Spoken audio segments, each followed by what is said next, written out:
কোন ব্যক্তি যতই পাপ করুক না কেন তার পাপ সমাজে প্রকাশিত হয়ে যাক, এটা কেউ চায় না।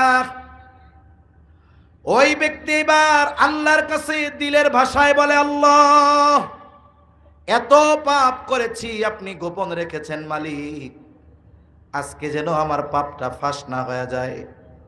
হৃদয়ের ভাষায় আল্লাহ তাআলাকে ডাকতেছে একাগ্রতার সাথে, একনিষ্ঠতার সাথে। হাত উঁচু করে না, মুখ দিয়াও কিছু বলে না, হৃদয়ের ভাষায় আল্লাহকে ডাকতেছে, আল্লাহর কাছে ক্ষমা চাইতেছে, দোয়া করতেছে। আল্লাহ তাআলা ওই ব্যক্তির ওই একনিষ্ঠ ডাককে কবুল করলেন, তার তাওবা কবুল করলেন, তাকে মাফ করে দিলেন। একটু পরে বৃষ্টি শুরু হয়ে গেল। মুসা আলাইহিস সালাম বলে, আল্লাহ, কি ব্যাপার, কেউ তো বাহির টাহির হইল না, তাইলে বৃষ্টি শুরু হইল কেমনে?